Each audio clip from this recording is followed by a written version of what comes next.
Carl Luetzelschwab K9LA. As Nomar mentioned, we are absolutely thrilled to have Carl here. Okay, K9LA started his radio career as a shortwave listener in the late 1950s. He received his novice license, which was WN9AVT, in October 1961, and he selected K9LA in 1977. Carl is a graduate of Purdue University, where he was an RF design engineer until he retired in 2013. Carl enjoys propagation, DXing. He's at the top of the honor roll. Contesting, he was a National Contest Journal editor from 2002 to 2007, experimenting with antennas and restoring used and vintage equipment. As I just mentioned, he's the co-author of the CQ Shortwave Propagation Handbook. And if you saw the April edition of QST, he was the lead author in terms of kicking off Cycle 25 for QST magazine. He's also currently the Central Division Vice Director for the ARRL. He has received the Bill W6 SAI Technical Writing Award and the YASME Foundation Excellence Award and the Indiana Radio Club Council of Technical Excellence. So with that, we'll hold questions until the end if we can. A number of you have submitted questions to Carl, which I have passed on to him, and he'll work it in during his presentation. But let's hold all our questions in deference to each other and to our videographer until the end of the program. So without further ado, let me turn the program over to Carl Luetzelschwab, K9LA. Carl, over to you. Okay, thank you, Ed. Thanks for the great introduction. Let me start sharing a screen here, get that going. I mentioned to Ed in our email exchanges that I did my active duty at Picatinny Arsenal, which isn't too far away from you guys.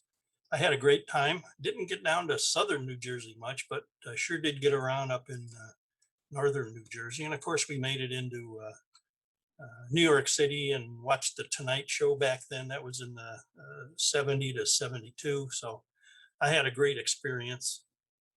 Let's share it. Okay. Go on here. Okay. Let me get it to full screen there. It's full screen for me, so it ought to be coming up pretty shortly for you guys too. Okay. So here's my email. If you have any questions later, there's my website. And as Ed said, I'll be glad to entertain questions at the end. I believe I have slides that cover the issues that you club members brought up. If not, well, we can talk about them, no problem. It's titled Hello Solar Cycle 25 because Cycle 25 has started. And I think that's going to be lots of fun here in a couple of years when we have lots of sunspots and the higher HF bands are really doing very well. Here's some additional notes on me. I really like fixing and using vintage equipment. That's my Ranger 2 and a Drake 2B. It was a great station back in the early 60s, and it's still a great station. My wife is Vicky, Alpha Echo 9 Yankee Lima, and we live in Fort Wayne, Indiana. It's up in the northeast corner of the state. It's pretty far west, but we're still on Eastern time. Oh well. Vicky and I enjoy traveling, club meetings, conventions, hamfests, and one of these days that may happen again. We'll have to see. But I think it's starting to open up, that's for sure. So what we're going to talk about tonight is why are solar cycles important? Talk about space weather and propagation, give you some tips on interpreting all that stuff out there on the internet. Talk about current propagation predictions. Then we'll get into the status of cycle 25. Look at the number of predictions and also where it stands right now. Also, when cycle 25 really gets going and the higher bands come back on a very regular basis, I just outline some of the simple antennas for the higher bands. Of course, the higher frequencies antennas are smaller, so that should make it easier for you to get one up, even if you do live in a small property. And at the end are some of the topics that Ed passed along to me that I didn't cover in the presentation. So hopefully I caught them all. Now, all of this is going to take about 45 minutes. So we'll see what happens. Okay, why are solar cycles important? Well, first of all, what is a solar cycle? Well, it's also known as a sunspot cycle.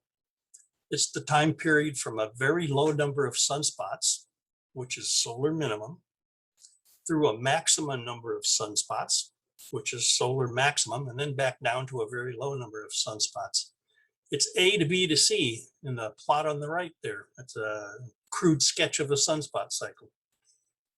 If we look at all previous 24 solar cycles, on average, a solar cycle is about 11 years. Some have been a little bit shorter, some have been a little bit longer. On average, 11 years. On average, the rise time of a solar cycle is about 4 years. The descent time is about 7 years. So a solar cycle rises faster than it descends. Okay, so why are solar cycles important on the higher bands? Well, they're important because of the area around sunspots emits extreme ultraviolet radiation. And extreme ultraviolet EUV is the true ionizing radiation for the F2 region. We have to remember that sunspots and 10.7 centimeter solar flux are just proxies for EUV for the F2 region. Now, I'm going to mostly talk about the F2 region because it's responsible for most of our long distance contacts on HF. The more sunspots we have, the more extreme ultraviolet is generated. That results in a higher electron density in the F2 region, and that results in more refraction, bending of the signals, so they can come back down to Earth instead of going through the ionosphere to be lost forever. More sunspots results in the best propagation on the higher bands, and that's around solar maximum, as indicated on the little sketch on the right. Solar cycles are also important on the lower HF bands, 160, 80, 60, and 40. That's because less sunspots results in less electrons in the D region, which results in less ionospheric absorption. The D region is basically not our friend. It reduces our signal strength. The less number of sunspots also results in the less disturbances to propagation, which can screw up the F2 region. We'll get into disturbances to propagation in a little bit here. So the less sunspots, in other words, solar minimum, is the best time for the lower bands. Generally, 30, 20, and 17 are good throughout an entire solar cycle. So if you can only put up one antenna, you'd probably, the best thing to do would put up a 20-meter antenna, and you'll be able to be active throughout a whole solar cycle, through solar minimum up to solar max, and then back down to solar minimum. HF propagation modes, there are quite a few. There's multi-hop. There's sporadic E, which is doing some good things recently on 6 meters. There's transequatorial propagation.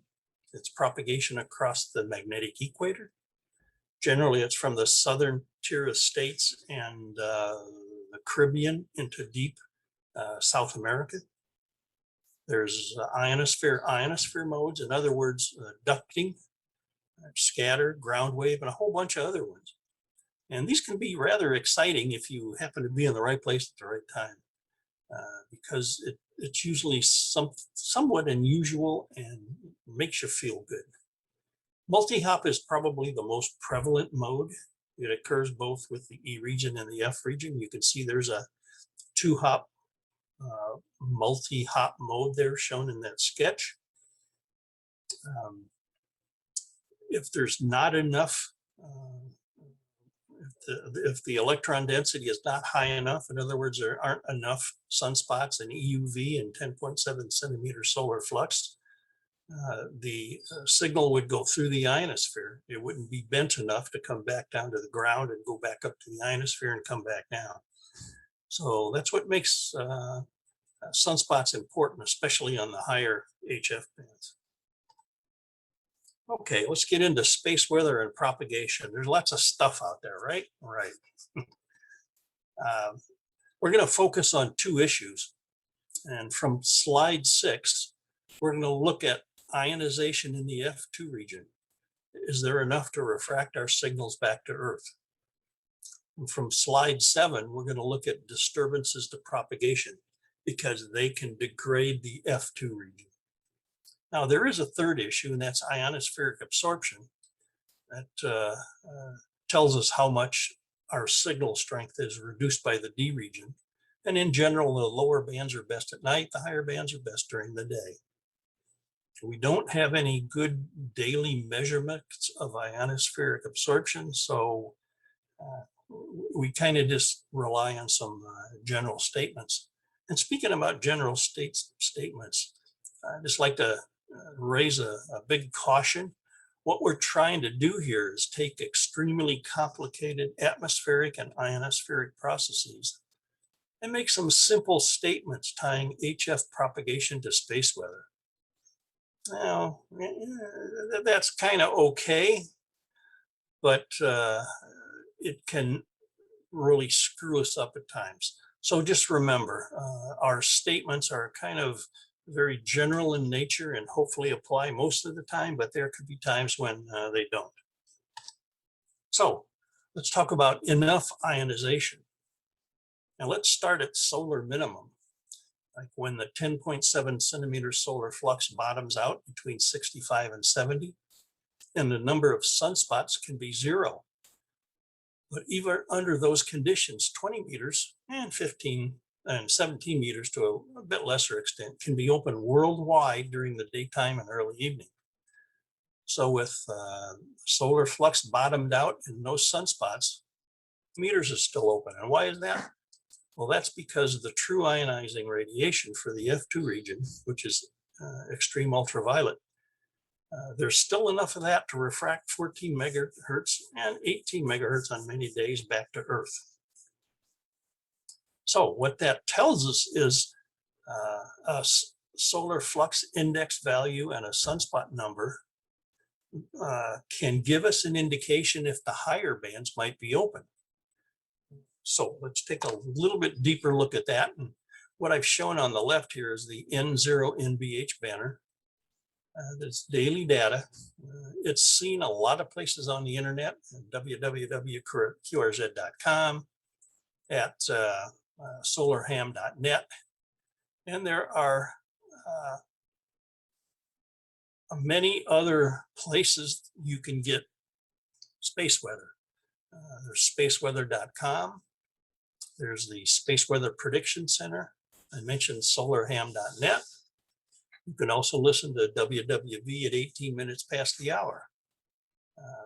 This banner is nice and colorful, and it does have several parameters that I think are important that we should kind of monitor, and they're all in one place here on that banner.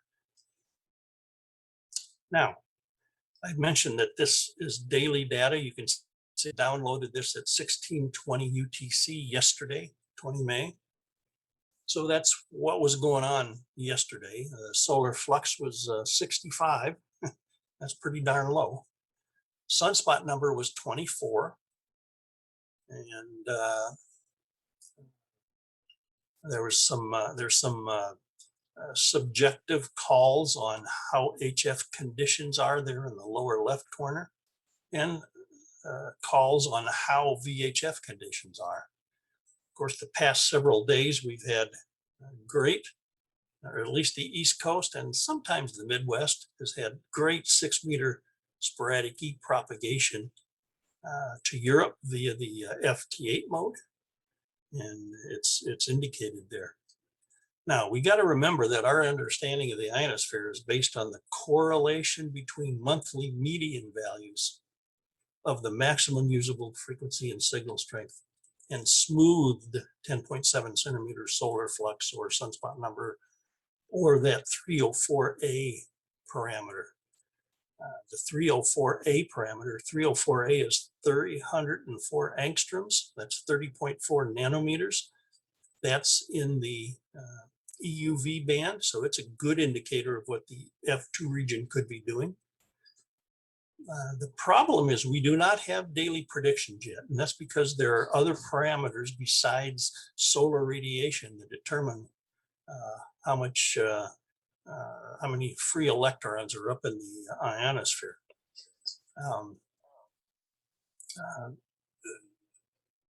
The other two parameters that determine is the geomagnetic field activity, and we have a pretty decent understanding of that, but the third parameter, which is events in the lower atmosphere that couple up the ionosphere, we're doing a lot of research in that area. We just don't fully understand it. Once we do, we'll be on our way to having daily predictions. But right now, we just have statistical predictions over a monthly time frame. Now, putting all that together, I've provided a chart that tells you what the SFI, the solar flux index, 10.7 centimeter solar flux, and the sunspot number, SN, and also that EUV value there in the gold box at the top left. But they have to be for many weeks for 15, 10, and 6 meters to be open consistently worldwide on a daily basis. So yesterday, the solar flux was 65. Well, it's well below the 90 that is needed for 15 meters. So we wouldn't expect too much on 15 meters. And of course, 10 and 6, kind of not really that good. Now, again, this is for the F2 region. Sporadic is another something altogether different. And I'll talk about that a little bit later. Now, just because those SFI, SN, and EUV values are high enough to open those bands, it doesn't mean there's enough ionization. That's because disturbances to propagation can cause a problem, and they can mess up the F2 region, and the result would be those bands aren't open. Over there on the left, in the bottom gold box, is the maximum usable frequency over the Boulder ionosonde. That assumes it's in the midpoint of a 3,000 kilometer path, and that's a real-time number. It takes everything into account. And yesterday at 1620, the MUF was 17.4 megahertz. So that certainly means if Boulder was the midpoint of a 3,000 kilometer path, 20 meters would have been open. 17 meters, it's kind of iffy, but it gives a real good direct indication, and it tells us about solar radiation, about geomagnetic field activity, and also those events in the lower atmosphere that couple up to the ionosphere. So let's get back to disturbances, what can really screw up the F2 region. The NOAA has defined disturbances as follows. There are 3 of them. They're geomagnetic storms, abbreviated G. These are Earth-directed coronal mass ejections and Earth-directed coronal holes. They can disturb the Earth's magnetic field. That elevates the K indices and can result in a degraded F2 region. Geomagnetic storms are the worst of the 3. They can last the longest for several days or even longer, and they can really mess things up. The second one is solar radiation storms. If we have a big M or X-class solar flare, that flare can emit very energetic protons. In other words, they're moving along quite rapidly that follow magnetic field lines into the polar cap, and that can result in increased D region absorption, and that will degrade over the pole path. And over the pole path on the East Coast is to Deep Russia and to VU, so that can happen with the solar radiation storm. Now, solar flares are classified as A, B, C, M, and X. A is the smallest, X is the highest. All you have to do is Google solar flares, and you can find good explanations for all of that. Third disturbance is radio blackouts, abbreviated R. Again, a big solar flare can emit radiation at X-ray wavelengths, very short wavelengths, and that will increase the absorption in the D region on the daylight side of the Earth. So if you hear the band go away for a while, well, it could be because of a big solar flare. The lower frequencies are affected the most, the higher frequencies are affected the least.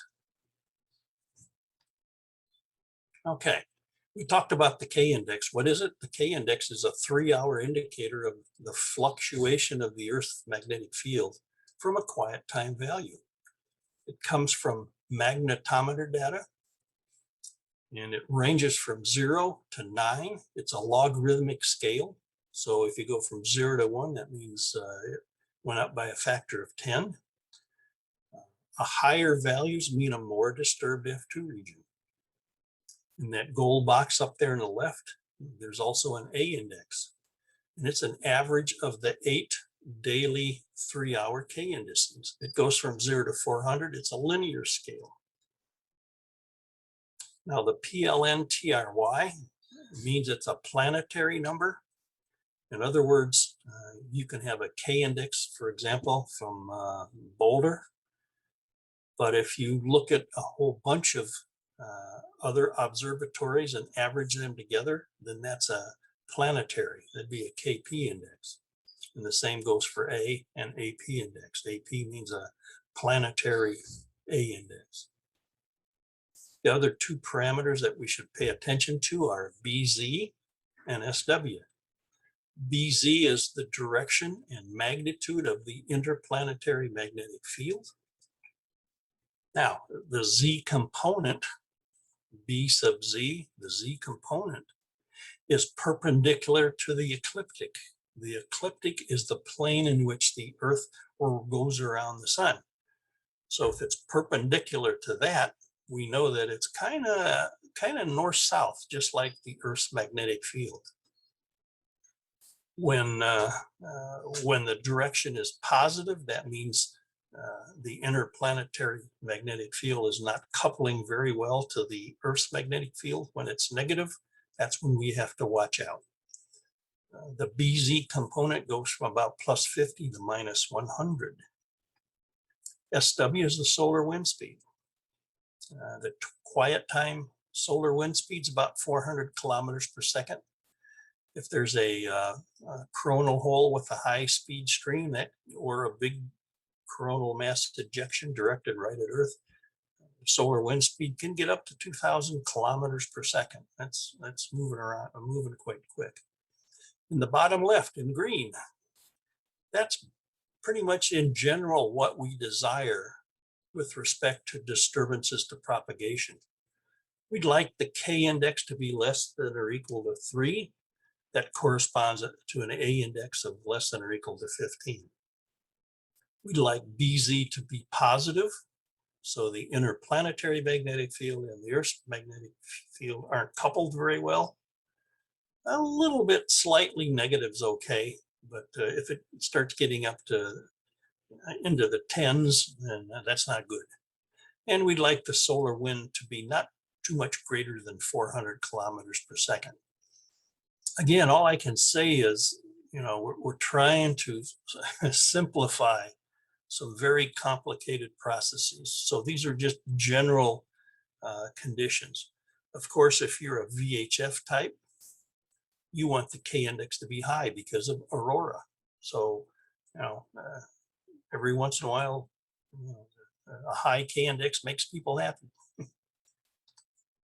Here's a big picture for disturbances to propagation, and it just kind of summarizes what was on the last two slides.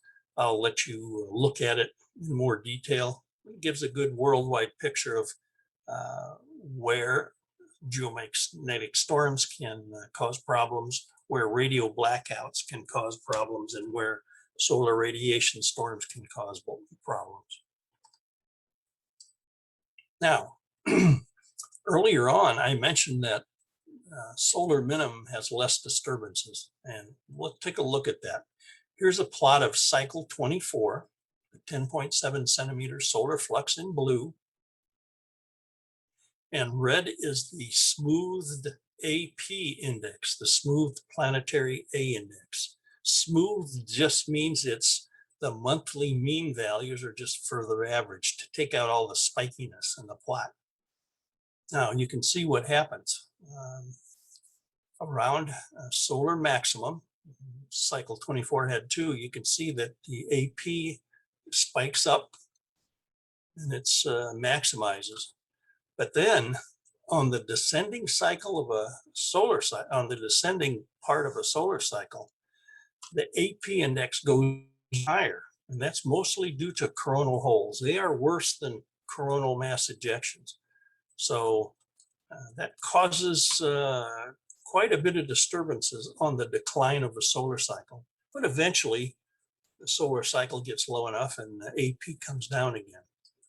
So the quietest time is around solar minimum and during the initial ascent of a solar cycle over here.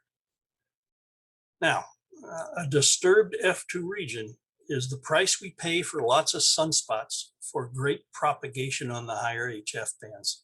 It's just something we have to put up with to have great signals worldwide on 10 meters with modest power and modest antennas. Okay, let's look at the current propagation predictions. The bands right now, well, we're still at solar minimum, kind of. In other words, cycle 25 hasn't taken off spectacularly yet. And remember, it takes a solar cycle about 4 years to reach its peak, so we got a way to go. 17 meters and the lower frequencies offer great opportunities. Of course, the lower in frequency, the more darkness is important. 15 meters offers some decent worldwide propagation on a few days of the month. 12 meters is kind of quiet, and 10 meters is, well, most ways. But we got to remember now that the digital modes offer better opportunities due to their signal to noise ratio advantage over sideband and CW. And as I mentioned before, in the last several days, the East Coast has had some great openings via 6-meter sporadic E on FT8 to Europe. Every once in a while, there's some Midwest guys, W9s, took advantage of that, and also some Southeast United States, the Southeastern states. So hopefully that means the sporadic E is going to be a good season this year. Sporadic E is pretty much independent of a solar cycle, so it doesn't matter if we're solar max, solar min, we still can have sporadic E. So start getting on your, exercise that 6-meter band switch on your rig. You may be pleasantly surprised. And I think you guys are in a great position to work Europe. Those of us out here further west, it's kind of tough. Okay, the status of cycle 25. If you've only been licensed for several years, you might be asking yourself, what's so great about 15, 12, and 10? Most of the time there's only noise and not many signals, right? Well, all I can say is wait a couple of years and you'll be amazed what those bands can do around solar maximum with power and modest antennas. I know probably a lot of you older hams remember cycle 19, the biggest one in recorded history. Cycles 21 and 22 were pretty darn good too, and peaked in 79, and also another cycle 22 peaked in 89.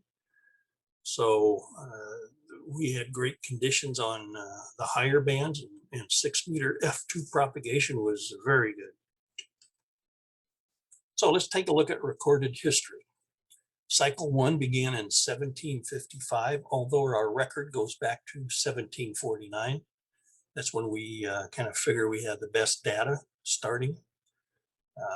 Remember, the Maunder minimum occurred from 1645 to 1715. That had few sunspots. You've probably heard of the Maunder minimum. And what's quite obvious in that data is we've gone through 3 periods of big solar cycles. For example, cycles 1, 2, 3, and 4 were kind of big. Cycles 8, 9, 10, 11 were big. And cycles 17, 18, 19, 21, 22 were kind of big. But you can also see we've been through 2 periods of small cycles. Cycles 5, 6, and 7 were quite small. Cycles 12, 13, 14, 15, 16 were kind of small, and cycle 23, kind of small, and cycle 24 sure was small. Smallest in our lifetime, but not the smallest in our recorded history. There were 3 that were smaller than cycle 24. Cycle 24 has ended. Cycle 25 has started its rise, although it's kind of slower at it now. And the critical question is, will cycle 25 get us out of this 3rd small cycle period, or what will it keep us in there by being a small cycle? So I'm aware of 56 predictions for cycle 25. And here's a distribution of those 56 predictions. For example, there's 1 prediction for a smooth sunspot number between 25 and 49. Most of the predictions are for a smooth sunspot number between 100 and 124. 179 is the average of all the previous 24 solar cycles. So you can see that 50 of the 56, 89% of the predictions are for a below average cycle, kind of like cycle 24 or even lower. 3 are for an average cycle. That's the 3 right here. And there are 3 for a big cycle. Now, the one of the big cycles that has received the most publicity is from Dr. Scott McIntosh. And all I can say is we're just kind of have to wait and see where cycle 25 ends up. Most of these predictions are I think, done correctly, but there are assumptions that have to be made, and that's probably what causes some of them not to be right and some to be right. Why are there so many? Well, that's because we just don't fully understand how a solar cycle is generated. We know it has to do with how the plasma flows inside the sun. Plasma is just an ionized gas, which is what the sun is. And it also is dependent on how magnetic fields inside the sun move. And we just know it's happening, but we just don't have all the details yet. Maybe someday we will. It's unfortunate that solar cycles are so long, 11 years or so, because that means any new theory, it takes a while to validate the prediction. I mean, even if you make a prediction at solar minimum, it still could take 4 years or so until you can validate your prediction. So yeah, it's the scientific method, but it's a very slow process. I think we do learn something each solar cycle, but there's a lot of stuff to learn. Okay, the historical data, the previous 24 cycles indicate that big cycles rise faster than small cycles. So that may be a way for us to tell where cycle 25 is headed. So what's plotted there is the rise of cycle 19 in blue, the rise of cycle 24 in red, and the rise of cycle 25 in green. Now, we only have 10 months of data so far for cycle 25. It looks like it's rising a bit faster than cycle 24. Yay. But I think it's still too early to tell with any confidence what cycle 25 is going to do. Hopefully in 6 to 12 months, maybe we'll have a clearer picture of what's going on. If it kind of hugs the red curve there, the cycle 24 curve, yeah, it looks like we're going to have a small cycle. So let's just wait and see what happens.